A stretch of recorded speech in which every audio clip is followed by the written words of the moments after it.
terrific champions, two distinct eras in heavyweight history. The story of the aging champion coming back to challenge the new kid on the block takes us back to the turn of the century. James J. Jeffries won the heavyweight title back in 1899. After 7 successful title defenses, he retired undefeated in 1905. But 5 years later, the 35-year-old Great White Hope returned to challenge the reigning champion, Jack Johnson. Jeffries was stopped in the 15th. In 1937, Joe Louis began his 12-year reign of terror in the heavyweight division. In his prime, the Louis right hand was a lethal weapon. But in 1951, after losing a comeback title fight to Ezzard Charles, a 37-year-old Joe Louis lost to the heir apparent to the heavyweight throne, Rocky Marciano. In the 60s and 70s, the greatest, Muhammad Ali, ruled the division with a grace and a flair for the dramatic. But at the age of 38, a 31-year-old champion clipped the wings of the butterfly and took the stinger out of the bee. Larry Holmes would rule the heavyweight division for 7.5 years. And now a 38-year-old former champion steps out of retirement and into the ring one more time. The new undisputed heavyweight champion stands menacingly in his way.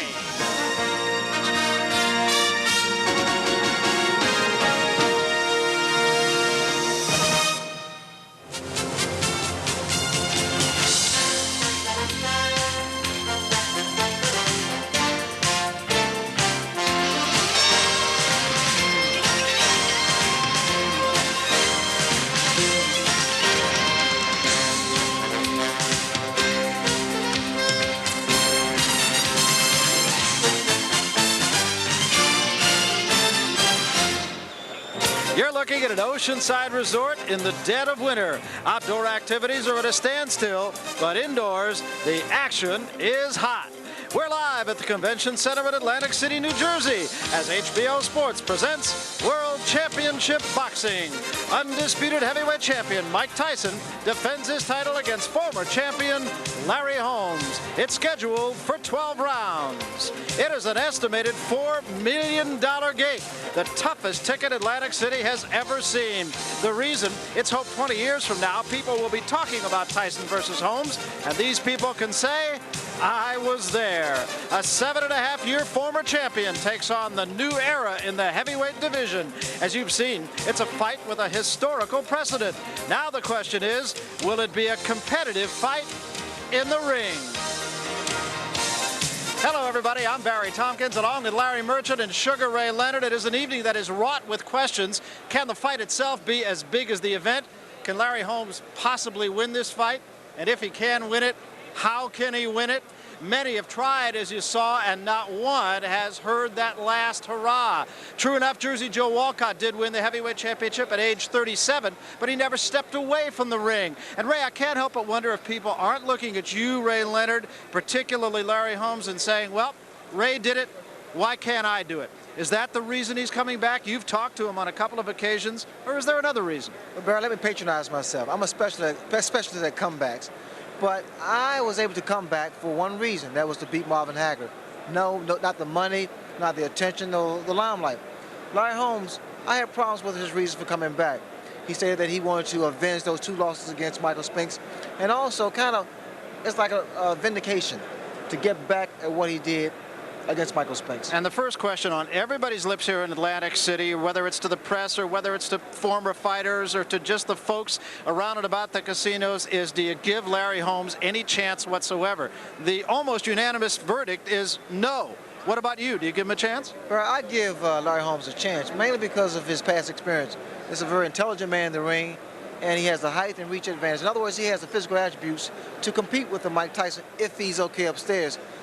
For him, the first round is vital. He has survived the first round, but also gained respect in the first round. Well, there's another question that's been asked all week long, too, and that is, can Mike Tyson take Larry Holmes seriously as a challenger? I asked it to Mike Tyson myself, and the answer is an unequivocal yes. He takes everybody serious. Business, you see, for Mike Tyson is business.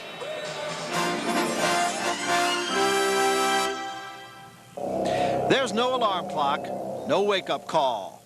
After 8 years, it's Mike Tyson's body that signals the beginning of a new day. No one wants to get up at 4 and run when it's pitch dark. It has to be done. And the only reason I do it so early is because I believe that the other guy isn't doing it, and that it gives me a little edge. The most difficult part about fighting is the training, because, believe it or not, the easy part about fighting is the fighting. Returning to bed after his morning run, the champ awakens once again to start the day's activities. These are the members of Camp Tyson. 5 weeks prior to a fight, they gather in Atlantic City to initiate the training program. There is no entourage. When a fight scenario takes place, we act as a family. Kevin, Mike, and I, we live together, we go out together, we go to the gym together. Monday through Saturday, Mike Tyson goes to work. During this period, he'll train an estimated 55 hours, spar 200 rounds, and shed approximately 15 pounds. A champion's life is very monotonous. Around a month before the fight, the only thing I think about is just training, constantly training. I enjoy it, but you know, it gets sometimes boring because it's just constantly repetitious, over and over, the same thing over and over.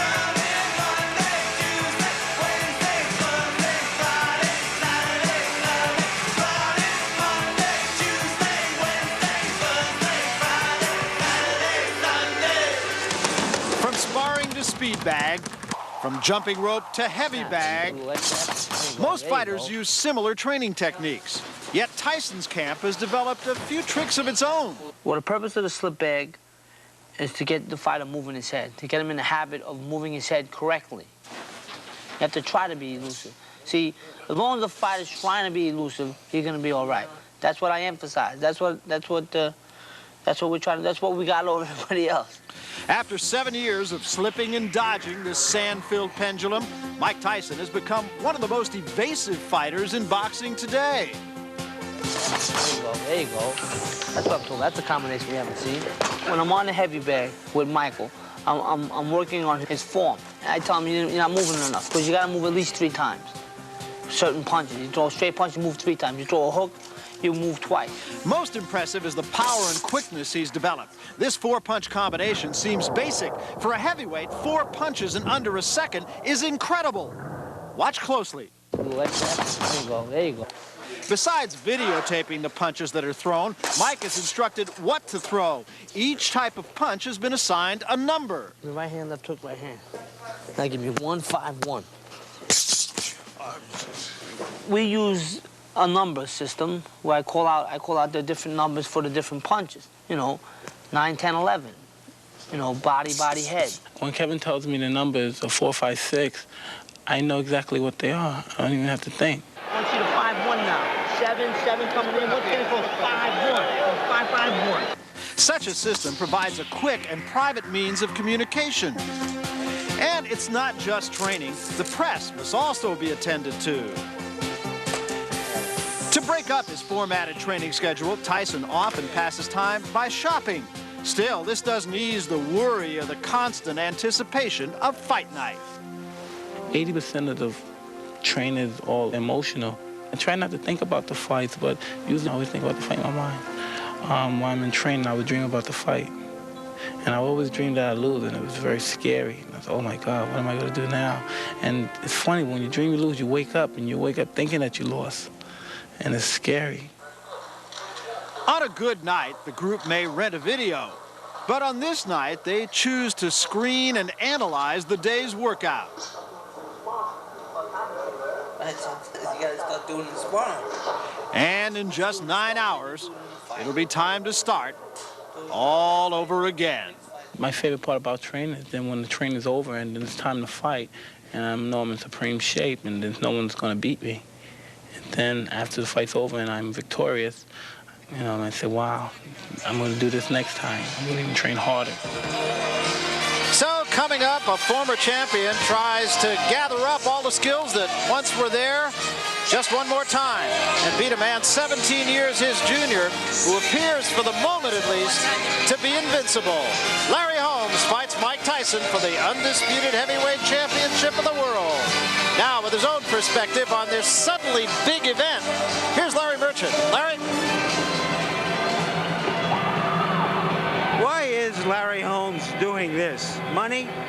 It doesn't appear that that's the case, although obviously he wouldn't be here without the money. Is he doing it for ego? Well, sure. All champions have championship-sized egos. Curiosity, what's this kid really got? I've got to test him myself. Now we're getting close. And add this, no real fighter thinks he can't do it again until he's beaten up. Not just beaten, but beaten up. So what we have tonight, in my judgment, is this. We're all here, Larry Holmes and Mike Tyson, you and us, for a ceremony. A kind of collective amnesia has set in, forgetting that Larry Holmes wasn't the Larry Holmes we remember even 2 and 3 years ago. So we could attend this ceremony, this passing of the torch ceremony, from the old king to the new king. It's a ritual as old as time. It's as natural as the life cycle of a champion, as natural as leaves turning brown and falling off trees. Of course, Larry Holmes wouldn't agree to this. Larry Holmes wouldn't agree to a lot that's been said about him in the past, and sometimes he's been very justified.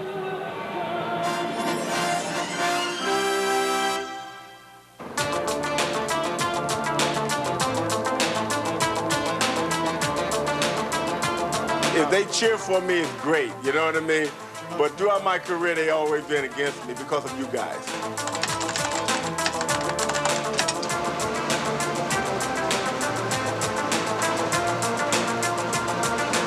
Say what you feel, write what you feel. You feel that I'm gonna lose, write it. Don't bite your tongue about it. But when you see me win, you write it. Larry Holmes was an underappreciated boxer whose frustrations led to no-win feuds with the press. As a former sparring partner of Muhammad Ali, Holmes first was downgraded as championship material. Even his courage was questioned. A thrilling victory over Ken Norton for the title only temporarily silenced skeptics. This has been a great boxing show. Both fighters courageous as Holmes comes back. Throws a good shot. He's getting into trouble. Yes, Larry Holmes has done it. Those people said that I couldn't be anything, gave me the desire. They gave me the motivation. They gave me the determination to show that I can. And when I did that, I said, I showed you. I told you. In the post-Ali era, not even a gallant comeback against killer puncher Ernie Shavers earned Holmes the respect he craved. He became a champion. Ali was a hero. And beating up the 38-year-old hero surely ended one era, but didn't start his. Ali's my idol. If you want to say that I'm in the shadow of Muhammad Ali, I'm a comic copy, great. I still admire the man. I still love the man even today. And I hate when people sit down beside me and say, man, it's a shame. I don't want to see that happen to you.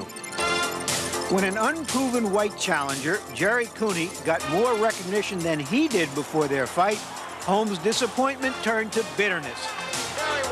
I felt like 2 cents fighting Jerry Cooney. I wish Jerry Cooney at the time was black because then people would just root for the best fighter, not for the color of their skin. Don King and Dennis Rappaport, they sold racism. They never really gave me my just dues. They really didn't think I ever had the ability. Holmes' bitterness blinded him to the recognition that he did win, and he thought that equaling Rocky Marciano's 49-0 record would win it. But Michael Spinks upset him, and the bitterness showed. Spinks, the aggressor. Combinations by Michael Spinks. You got 3 minutes to be champion. It's the last goddamn round. Over here, you punch with him, you're gonna hit him. You gotta go after him. This is no tomorrow, you hear me? Holmes will not do it. Looking for the one punch, and he is just about out of time. This one is over. Listen to the crowd. If you hurt me, I'm gonna hurt you back. You know what I mean? And they hurt me that night. They took away something that I worked 19 years for. Heavyweight championship of the world. I mean, if you really want to get technical about the whole thing, Rocky couldn't carry my jockstrap. I could have said things in different manner. When I said Marciano couldn't carry my jockstrap. The other day, I said it to the newspaper the other day, that Mike Tyson can't carry my jockstrap. Are you gonna make a big thing out of it? Holmes had always been credited with being an intelligent fighter, but criticizing fight officials before the rematch with Spinks was anything but. I learned that these guys get drunk when they go to judge fights. It was a good idea for Holmes to win decisively after that. And there was a right hand by Holmes, and Spinks is in a world of trouble right now. Most observers thought Holmes had pulled it out with a determined effort. Surprise, the judges didn't. And still.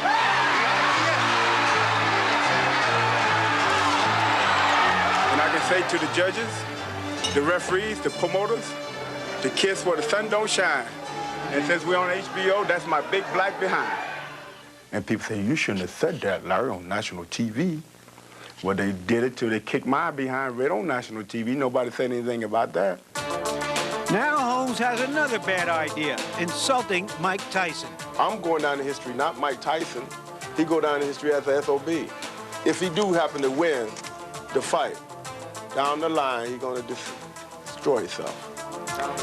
So at 38, Larry Holmes still has the dexterity to put both feet in his mouth. The issue tonight is whether he has the dexterity to fight Mike Tyson. The issue tomorrow may very well be whether he will be remembered for the outstanding fighter he really was.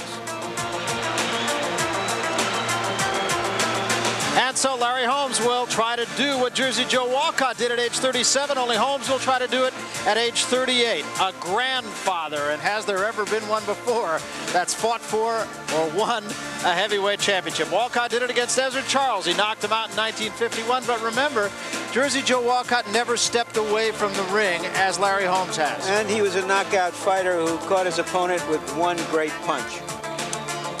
Not likely to happen tonight. 17 years the difference between these two. Second largest age difference in a heavyweight title fight. And of course, Floyd Patterson knocking out Archie Moore, who was then 42 years old. At least. Archie Moore, incidentally, quoted as saying he gives Larry Holmes a chance, wouldn't you know it? Well, maybe that's why so much interest is generated in this fight. We've got all the great people out there. This fight has really brought him out. Celebrity count here probably as big as I've ever seen. Well, certainly in Atlantic City. Kirk Douglas, who came to prominence doing a movie called Champion from a short story by Ernest Hemingway. Beautiful singer, ladies and gentlemen. And that is only part of the celebrity crowd that's on hand here. The heavyweight champions to regain the heavyweight title. Floyd Patterson, of course, knocking out Ingmar Johansson in 1960. The last one, memorable, wasn't it? Tim Witherspoon and Tony Tubbs, a dog of a fight. If I was an editor, I would have to say I'd cross that one out. A general principle. Hardly falls into one of the great moments in sports. And 15 years ago tonight, George Foreman defeated Joe Frazier. Tonight, George Foreman's 40th birthday, and of course, he's trying to make a comeback. At 40 years of age, and he considers himself a bona fide contender down the road for Mike Tyson's title. Larry Holmes, incidentally, coming back saying this isn't only for the money. That question has been asked all along. He says it's not only for the money. He says it gives me the opportunity to kick back. I wonder where Larry is. Is he having second thoughts? Just playing a little bit of a tactical game. Speaking of playing games, who's that I fellow know that guy. I know that guy from somewhere. I can't place him. And right in front of him, Michael Spinks. So a couple of the boxing greats, I think it's fair to say. Barbra Streisand. And Don Johnson. It's your old tennis partner. It's my buddy. Played with him in Aspen not terribly long ago. And here, of course, perhaps the most familiar face, present company included, I think it's fair to say, in the sport of boxing, and Donald Trump, our host. Ladies and gentlemen, two-time Academy Award winner here at ringside, Mr. Jack Nicholson. In a sense, Larry Holmes continues to just sit it out, putting everybody, this crowd, not Mike Tyson so much, but everybody else on ice for the moment. Yeah, in a sense, this big crowd is here as a tribute to Holmes because the promotion itself just has gone out of sight quite unexpectedly by everybody who was close to it. They're really stunned by the response to this, and in a way it's saying, yeah, Larry Holmes was a quality athlete, a champion for 7 years. how many great-looking prospects, short-term champions there were in that time who couldn't sustain it, and this man did.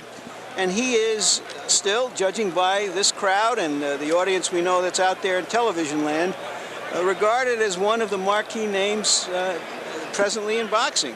And it's, as you said, actually, really perhaps a case of amnesia, because you look at some of these figures and it really tells you just how good Larry Holmes once was. Yeah, and here are some of the things he accomplished over a long period. He fought all the guys out there. Another thing about him, too, is he is an underdog, interestingly enough, for the first time since 1978 when he fought Ken Norton for the title. 23 fights ago. That was the last time Larry Holmes was an underdog, and he is a big underdog tonight. Well, about this time, just in every fight, Ray Leonard, we take a look at the things that both fighters need to do to win the fight. And so why don't we do that now while we await the arrival of Larry Holmes. And let's have your tip of the night in this one. Well, Barry, the left jab of Larry Holmes would prove to be a valuable weapon tonight against Mike Tyson. Against Ernie Shavers, his jab was so effective, Barry, and the reason I say that is because he snapped it. It would snap the head back of his opponent. Beautiful jab, very effective jab. But while he was defending his title against Michael Spinks, his jab wasn't present. He was trying to stick his jab out, but he pulled it. It was not that effective. But as you can see here in the second encounter, it was a different Larry Holmes. Apparently he trained hard because he was very aggressive. He turned this into a street brawl. I doubt very seriously if he's able to do that to Mike Tyson. Now, Holmes' right hand has always been criticized, but here against Michael Spinks, it was evident there was a lot of power behind it, a great deal of leverage. Here, Mike Tyson, or as I call him, Mr. Body Puncher, punched away at Biggs and did most of the damage to his body. And we should pretty much see the same scenario against Larry Holmes. Now, he must stay busy, because what happens when he's not busy, as Bonker Smith is showing us, he ties his man up. He becomes very, very vulnerable to being slow down his rhythm. His hand speed is incredible. That's what I respect about Mike Tyson. He puts his punches together very, very well. Good combination fighter. Is Larry Holmes going to be able to rough up Mike Tyson? I think that may be the bottom line of this whole fight. I think we may see Larry Holmes jumping right on Mike Tyson. He has to. He has to initiate some respect. But can he do it? I mean, what they say, what everybody says is the only way you're going to beat a fighter like Tyson is to move him back. Now, every fighter says, yeah, I'm able to do that, and we haven't seen anybody do it yet. Can Larry Holmes do it? I don't necessarily agree, just move him back. You just have to frustrate Mike Tyson and commit to mistakes and capitalize on those mistakes.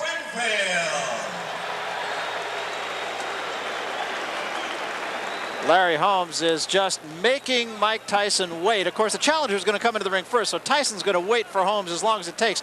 But Mike Tyson is just getting angrier and angrier. Now, you might think that that would behoove Larry Holmes, but when I asked Kevin Rooney about that just the other day, because I kind of thought he might come out, as Ray said, and really rough him up, Larry Merchant, he said, Kevin Rooney said that Mike Tyson is actually better when he's a little bit ticked off. I just heard something. We got a report that Mike Tyson was so upset because of the stalling of Larry Holmes, he punched a hole through the wall in his dressing room. Can you believe that? Is that anger or what? I'll have to see it. I'm with you too, Larry. What about the old thing that Larry Holmes has been saying, that you leave the battery on too long and the battery goes dead? He says, but you rest it and the battery recharges itself. Do you buy that? Does the battery recharge itself? Well, Barry, what I've assumed now is the fact that Larry Holmes is trying to relive the days of yesterday, because he's playing the same song that he played years ago. Ain't no stopping us now. Well, Larry Holmes is making his way toward the ring now, but interestingly enough, it's not the way that he was supposed to come into the ring, and it just seems that Larry Holmes is doing everything he can just to disrupt things here.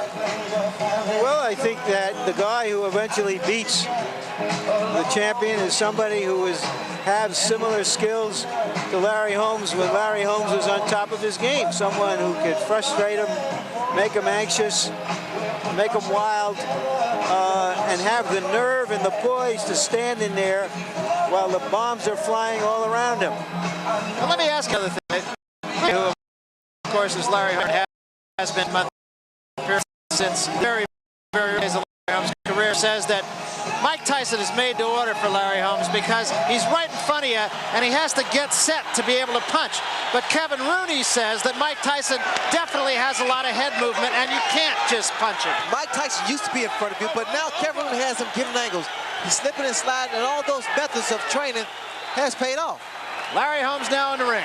And Mike Tyson waited about a second and a half, and he almost is running down here. And you might notice, too, there's no music, no fanfare for Mike Tyson.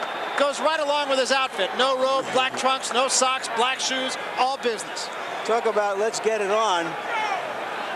He didn't even want to wait that long. Incidentally, we did have reports that there was a death threat against Mike Tyson. That's all we know. We don't know where it came from, how it was delivered, and we don't even know if Mike Tyson knows about it.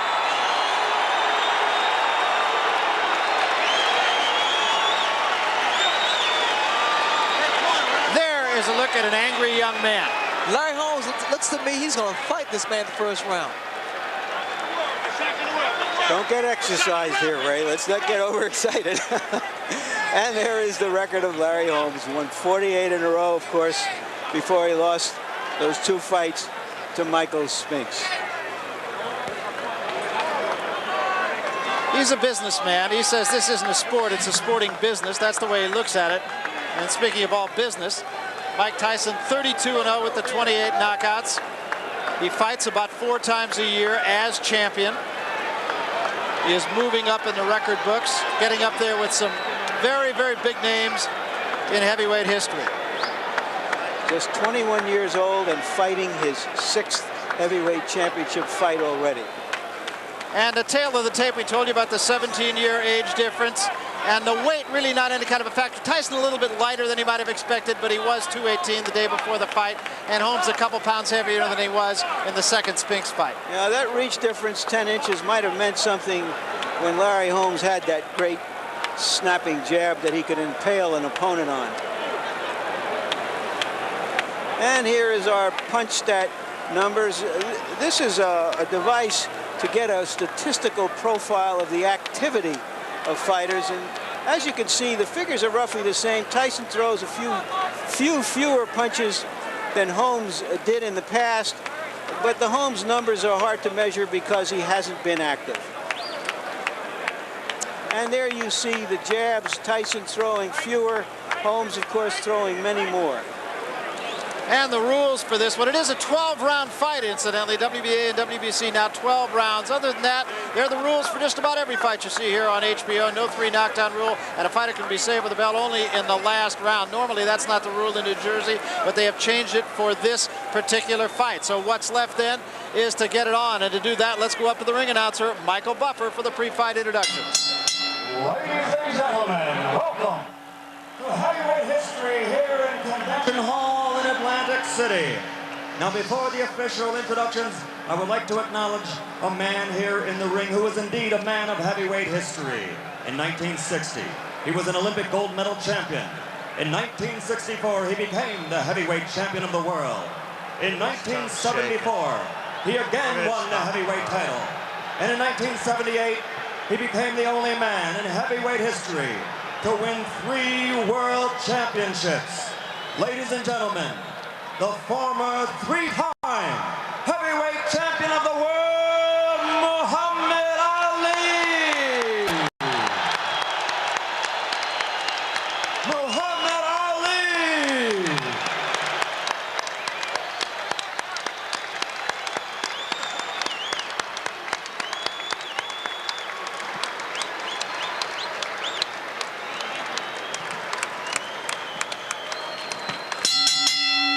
And now, Don King Productions and the Trump Plaza Hotel and Casino present heavyweight history. This bout is presented in association with the undisputed, undefeated king of beers, Budweiser. It is sanctioned by the New Jersey State Athletic Control Board. Boxing Commissioner Larry Hazard, Chairman Jerry Gormley, Deputy Commissioners Nick D. Balistrari and Lawrence Wallace. Representing the World Boxing Council, its President Jose Suleiman and ringside supervisor Dwayne Ford. Here for the World Boxing Association, legal counsel James J. Binns, Esquire. The 3 judges doing the scoring for this contest: Rudy Ortega, Ignacio Charlie Spina. Time is Lindsey Tucker. Counting for the knockdown seconds, Frank Cappuccino. Chief ringside position, Dr. Frank B. Doggett. Also in attendance, Dr. Charles Wilson and Dr. Stanley Eden. And the referee for this bout is Joe Cortez. And now, ladies and gentlemen, let's get ready to rumble! 12 rounds for the undisputed heavyweight championship of the world. Introducing first, fighting out of the blue corner. He's wearing the white trunks with red trim and weighs 225 3/4 pounds. From Easton, Pennsylvania, his professional record, 48 victories, only 2 defeats, 34 KOs. For 7.5 years, he ruled the division as an undefeated champion with 20 successful defenses. Tonight, he's the challenger. Ladies and gentlemen, the man known as the Easton Assassin, former heavyweight champion of the world, Larry Holmes!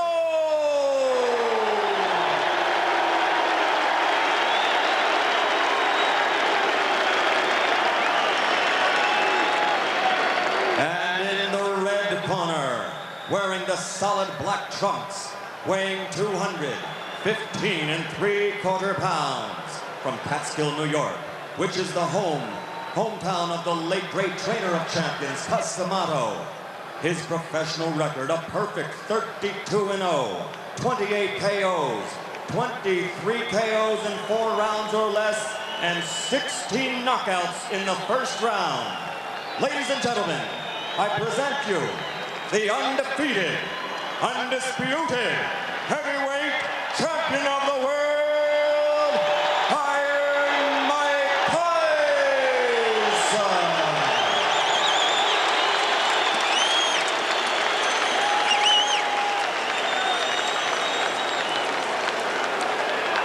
All right, gentlemen, I gave you both the rules in the dressing room. And remember what I told you, I'm here to enforce my rules. Obey my commands at all times. Any questions? All right, shake hands, good luck to both of you. To me, guys, the real issue here is how Larry Holmes is going to deal with this force of nature in front of him when he gets hurt. Will he just fold up? Will he fight back as he did all through his career? Or will he just hang on? Yeah, I think that's really been the mystique of this fight this week, and I think that's really what's made it the event that it is. Round 1. I called Larry Holmes from my home, and he said that, Ray, I would not run for Mike Tyson, which implies he's ready to exchange punch for punch.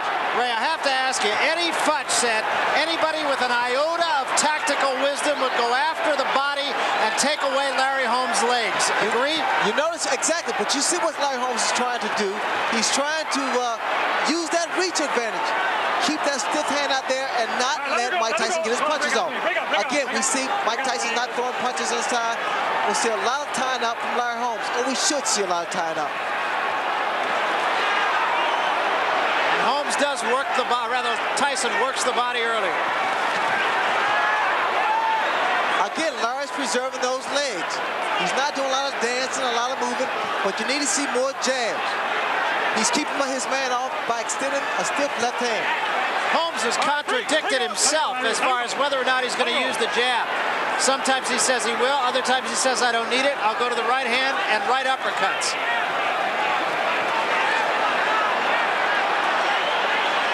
See, Tyson's having a few problems here, not being able to measure Larry Holmes. And I think that's what Larry Holmes has in mind, to try to frustrate Mike and make him run into him. All right, break out, break out. All right, break out, stop punching, Mike. Stop punching, break out to you guys. Break out to you.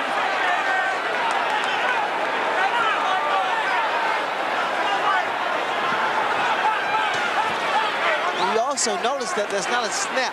Larry Holmes is not snapping his jab, but actually, which has proven to be effective thus far, he's extending his left hand. Just holding Mike Tyson off. All right, break out, let's go. Break out, please. Break out, please, guys. Break out, please. What Tyson has to do, he has to try to do a couple head fakes and work his way inside and work the body. All right, Larry, let's go, Larry. Break out to you. Larry, break out to you. But once again, the popular school of thought is that Larry Holmes is going to have to back up Mike Tyson. Nobody's been able to do it yet. Left hand by Tyson. Holmes got out of there. Didn't seem to hurt him, though. What Tyson needs to do is just pick the pace up. He's drilled the right hand to the body. Good idea, because, again, to try to slow the movement down. All right, let it go, Steve. Let it go, Larry. Larry, let him go. Let's go, step back. Let's go. Joe Cortez, the referee in this game, ironically, he was the judge who gave Larry Holmes the fight against Michael Spinks, the second Michael Spinks fight. You're holding now. Let's go. He could not score in this fight, however. Tyson was trying to jump in with the left hook.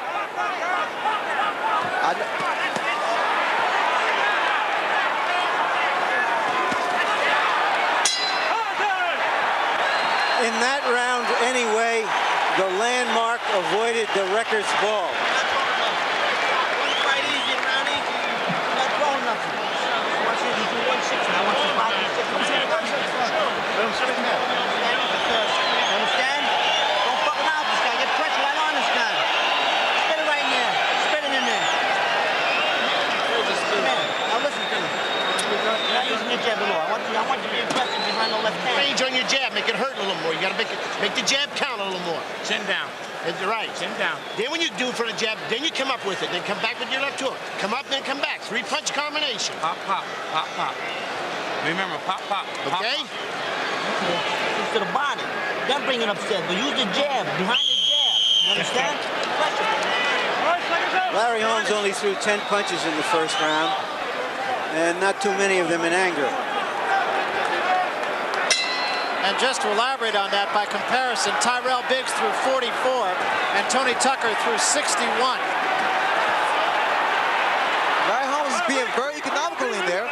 He's not wasting a lot of energy. He's just trying to preserve that strength.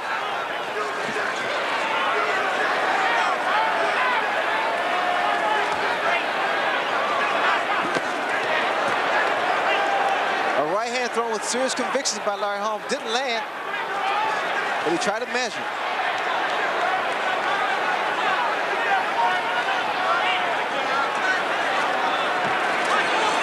We see once again the tying up by Larry Holmes. Kevin Rooney wanted Mike to go to the body. Good stiff jab by Mike. Strong jab. Kevin Rooney also told Mike Tyson 3-punch combinations. All right, break out, let him go. Let him go, Larry.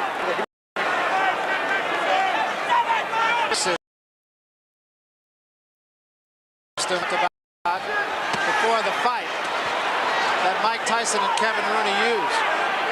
Larry Holmes must be careful when he tries to evade Mike Tyson, because his hands are down, and the way Mike throws those looping and powerful punches, he may get caught with one of those hooks.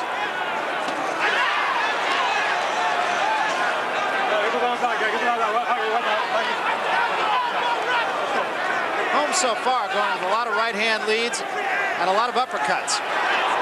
Larry basically is abandoning his left jab and trying to actually set up Mike with the right hand. He's trying to time Mike coming in. All right, let him go, Larry. Break out, please.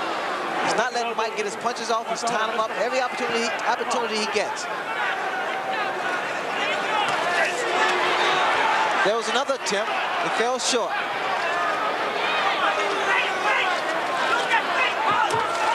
The body's wide open, and Tyson attacks him.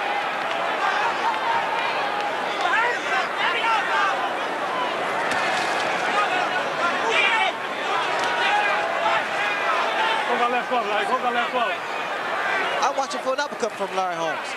A right uppercut. He's tried a couple of them. Very close to a headbutt right there also. What Larry's doing, he's throwing his jab, not with a lot of force, but he's throwing it, and he's waiting for Mike to duck down to come under with the right hand. Right uppercut. Come on. Let's go, work on it. Work the hands inside, guys. Let's go. All right, Larry, break. Larry, you're holding it, Larry. Let's go. Joe Cortez talking to Larry Holmes about holding.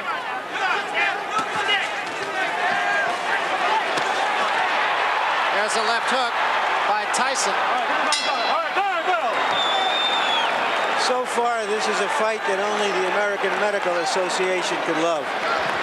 Also, my wife who hates violence. Does she really, Larry?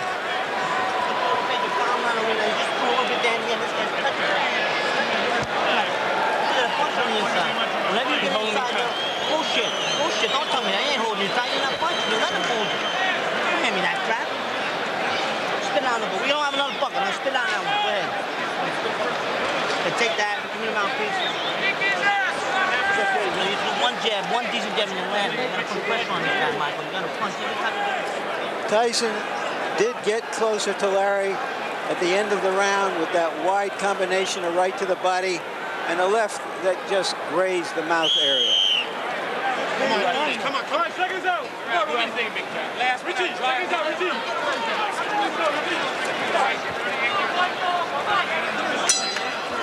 Holmes is practicing what Archie Moore used to call escapeology. The question is, when is he going to start to practice fightology? Both guys must be extremely careful. For Larry Holmes, he can't move away with those hands down because of the way Mike Tyson punches. For Mike Tyson, he has to be careful of not getting over anxious and coming in, winging those shots because they become telegraphed because of frustration. Tyson using a long left jab, much more than we've seen him do in his last 2 or 3 fights. See, Larry Holmes, Barry's trying to time Tyson coming in. That's the right hand. Tyson says, no, it didn't hurt. That usually means it hurt. Again, it really happened again there. Tyson must be extremely careful about just rushing in there. All right, break out clean, break out, no question, break out. In the corner, Tyson complained to Kevin Rooney that Larry Holmes was holding him, and Kevin Rooney disagreed. Say, forget about that. You just go ahead and fight your fight. We see some snapping jabs from Larry Holmes now. The uppercut. All right, break out clean. Let's go. Get his arms out. Get him out. Let's go. Holmes is using every advantage that he has. The height, the long arms, and a little bit of movement. And just waiting and trying to time Mike Tyson, and he has done it a couple of times. Hasn't hurt Tyson, but he has caught him a couple of times. No question about it. Larry Holmes has studied the tapes of Bone Crusher Smith.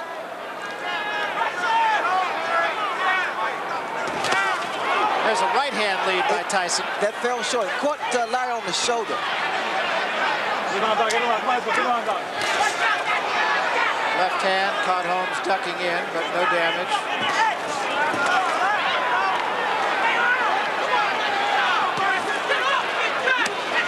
Larry Holmes going to the body. What Tyson has to maintain is his composure. He can't get frustrated. Break out clean, let's go. Holmes doing a lot of grabbing, a lot of clutching. Again, you see what happened there. A little bit of an elbow there from Larry Holmes, too. Well, actually, Larry Holmes is just really trying to upset Mike and get Mike out of this fight plan.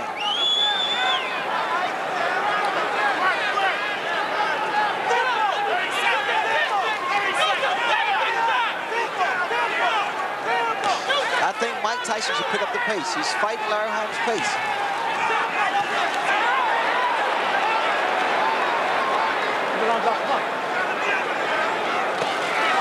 Those are the kind of shots that create a lot of damage. Holmes is complaining about a low blow, and I think he was right. Joe Cortez says keep him up to Mike Tyson. That was a big right hand. Best punch of the fight. Followed up by another good punch right after the bell. Holmes did do more fighting in that round, but he's playing a game called Beat the Clock. Trying to fight about 30 seconds of each round. Big one, big one. All right, Big Jack. So, another one. Me. Let him do it, okay? All right. Okay, all right. Okay, hold on. Let's go now. Come on now. You got to go.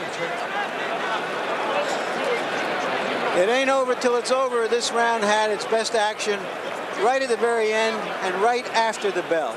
Neither punch damaging. Stay relaxed. Keep your knees bent, your defense tight, but keep your balance. Working behind a good hard jab. When you get inside, no, you got it. Who got it? All right, second out. Right hand to the head. was Customato who said that sometimes a great old fighter who appears to be shot can pull together one big effort. Look at Larry Holmes. Larry Holmes is look trying at the jab. it right here. Look at the jab. It started to stick out and snap.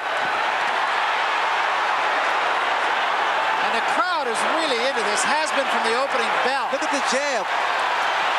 Larry hands are down. He's popping the jab. Watch. Listen to the crowd now, Barry. It's fascinating how they change all of a sudden.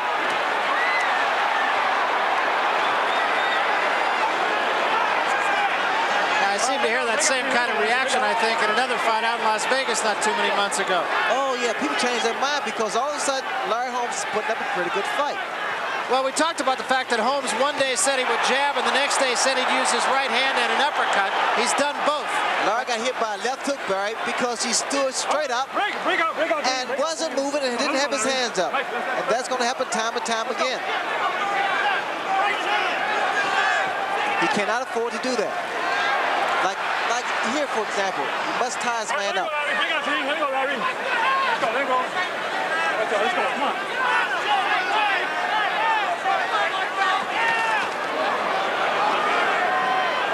Let's go, Larry.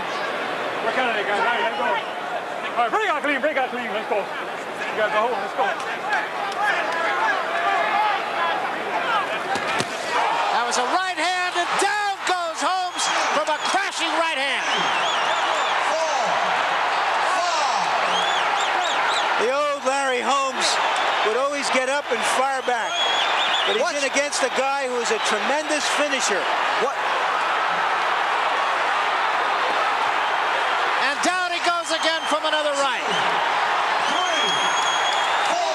There's a full minute left in this round. Larry trying to clear his hands while he's walking around. What he needs to do now is either tie his man up. He can't move because he's not steady. He needs to just hold on. It will take every bit of savvy that this man has. Tries to fight back. Still 40 seconds left. He's still on Queer Street. And took another big right hand. 30 seconds left. Tyson just looking for the one shot. Well,